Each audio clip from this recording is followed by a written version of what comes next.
Hello. Well, how are you doing with the solar flare energy? Whoops, that we had. Gosh, Monday. I tell you, it wiped me out yesterday. So today, I'm happy to be here with you because, well, I am. And then last week, the first full week of April, I was up in the mountains in Strawberry, Arizona, about 3.5 hours north of Tucson. And the first morning I was there, it was 15 degrees, and the high was 35 or 36 that day. It was like, okie dokie. I was so glad I had my winter parka. But that aside, Palmstones are amazing, and they are all shaped, right? So they come in different sizes, and even though it's a palmstone, there are kind of some different shapes, like this one. Now, okay, this is my basket, and I don't know how much it weighs. Let me see if I can do this without making y'all super dizzy and me pushing buttons I'm not supposed to. Oops, okay. There, I think maybe you see my basket of palmstones, and I went shopping on Monday, several days ago, and I found some more palmstones. We found graphic black tourmaline, oh gorgeous, and yellow graphic or graphic yellow feldspar, and duo motir. I need to practice that. It's blue. It kind of looks a little bit like lazulite, but it's a much softer blue. Duo motorite, something like that. I don't think I got anybody else. Anyway, so here is what we would typically think of as a palmstone. It's fairly equal sides. This is Dragonstone Septarian. This one is Cherry Quartz. Some people also call it Rose Quartz. And the different sizes. Again, this one has pretty much the same top and bottom as far as width. Kind of an oval shape. That's what we're used to for palmstones. I'll put it over here so I don't break things. This one is blue apatite, and it's more of a round shape as opposed to an oval. Okay, kind of like, and it's flatter on one side, on the bottom or the top. And then this one is kind of just round. This is polychrome jasper, and it is just really different. It's kind of like a big nugget. Let's see, who else do we have in here?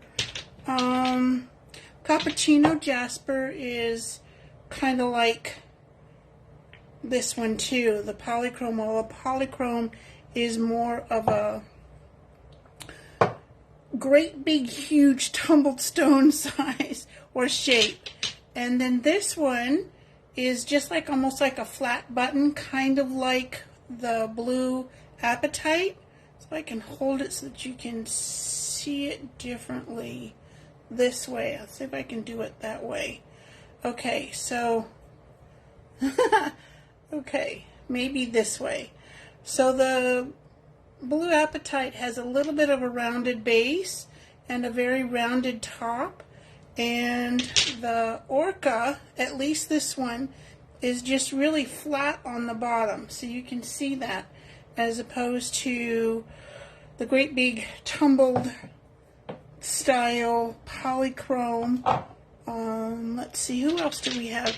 This one's kind of like a big tumbled stone. This is indigo gabbro, also known as mystic merlinite, and I don't know if you can really tell with all the lights bouncing off, but there is an undertone here of lavender or purple. And Shiva Lingam, definitely a different shape. This is oval. These are natural shaped and come from I don't remember the name of the river in India, but they come from India, exactly this shape. And I've seen some that are so huge, I couldn't lift them. All right, what was the other one? Oh, green aventurine, an oval shape there. Let me see, labradorite. Isn't that gorgeous? So how is it that, well, those are the basic shapes, okay? Here's lepidolite, and actually this one, because it's pyrite, it's more of a nugget. It is a palmstone, and I think this weighs almost a pound just by itself. And it has some indentations, natural ones, because that's what pyrite is. So you can see that. The holes, those are natural when they're carved out of big, huge nuggets. Those are the basic shapes. Now this one is flower agate and pretty flat on both sides. So how do you hold one? Yes, you put it in your palm, right? But how do you know which side is best, or the right side, the correct side? It depends on the palmstone, and it also matters how it feels in your hand. So even though, okay, so this one, it actually feels better to me, for me, to have the flat side in my palm. Now the energies go into and through your left, even if you're a lefty. The energy enters through the left and comes out the right. When I walk, I most often have at least one palmstone, and sometimes I'll have two. And which ones do I choose? I get my basket out, and sometimes I pull out maybe, I don't know, however many palmstones I need to get the right vibe for that morning's walk.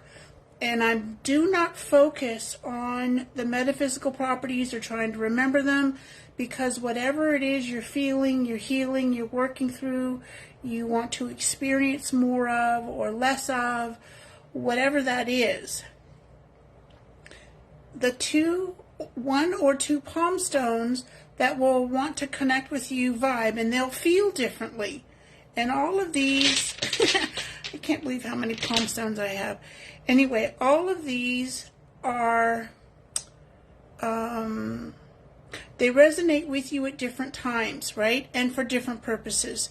So this is the Dragonstone Septarian, and it actually feels, this is its bottom or its base, its backside, feels good this way. Now the cool thing is, when I first started doing this, when we were all on lockdown a couple of years ago, and I would go walking in the morning, I first started out just holding one palmstone, and I would start off in my left hand, and then when I started to and at my turning point to return home, or where I was living with my girlfriend at that time, then I would change hands. And I never really quite understood in the beginning how it was that I felt differently with the same palmstone in my right hand as I did my left. Because energy goes into and through your body through the left. And then, back up here. So the palmstone is infusing you, it is feeding, and the energy is entering your body. And on the right hand, and you notice, I don't know, maybe you didn't, but on my left hand, the flat part is what's comfortable. In my right hand, what's comfortable is the rounded part. So the crystal draws out from you any energies that are not in alignment with the energy of the crystal. Isn't that interesting? I thought it was. So if you have, if you're taking rose quartz or even a dragonstone septarian or lepidolite, and you go out for a half-hour walk, so at your 15-minute turnaround time, you could, hello beautiful soul, you could switch them. Meaning, you know, change hands. And why would you do that? Well, you don't have to.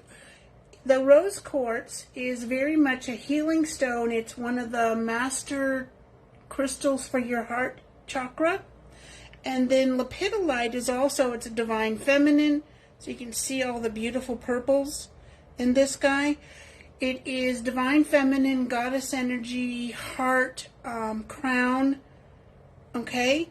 And so then you can do this. Okay?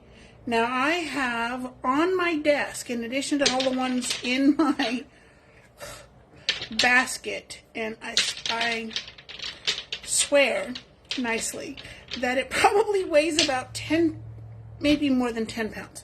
So on my desk I have petrified forest.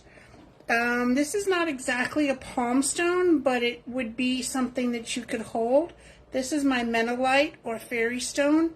So I have my petrified wood, this guy, and then I have yellow calcite right on my desk. So when I'm working, if all of a sudden, Charlie, my conscious mind starts to go, you know, get noisy and does what he does, I can put my hands right here on that little, it's not a stack, it's kind of,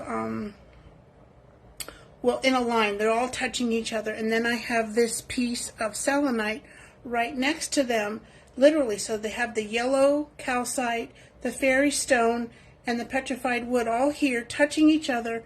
And then they're touching the selenite so that they stay clear of energy, anything other than their positive natural energies. And when I'm feeling a little bit nervous or my mind starts to go, I don't know what to put in this email, it just starts to make noise, I'll put my hand right on top of those beauties. And on this side, I have, this is a piece of pistachio. We haven't had any in the shop, gosh, for a couple of years now. Haven't found any that I'd like to get any more of. So this one is big. It's a pistachio. Health, wealth, abundance, the raising your vibe. And then this is tourmalinated quartz. And these two live on the right side of me, and they are stacked, one on top of the other. And sometimes I will flip this guy over. I'm being careful so he doesn't fall and break something or himself. So, what else can you do with a palmstone besides holding them? I will,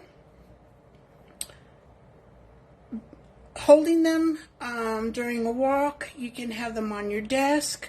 What I do also is put them underneath my pillow, not every night.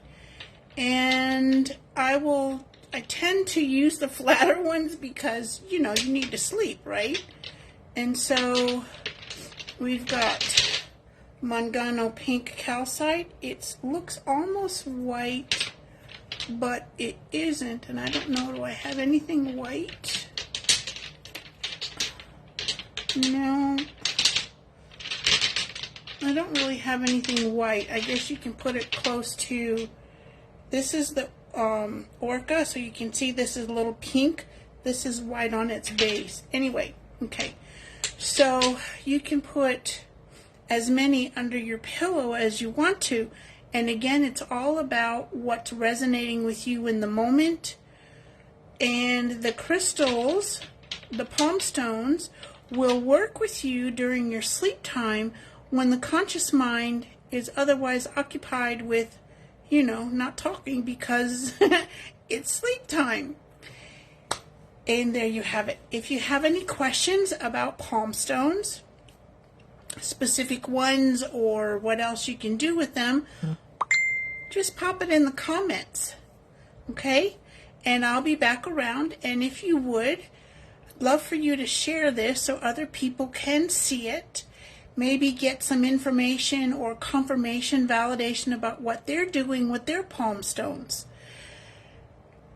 And we'll be back next week with another Crystal Clinic Spotlight series. And until then, have an amazing rest of your day, beautiful soul. This is Angel Lady Terry Marie with AngelLadyCrystals Boutique.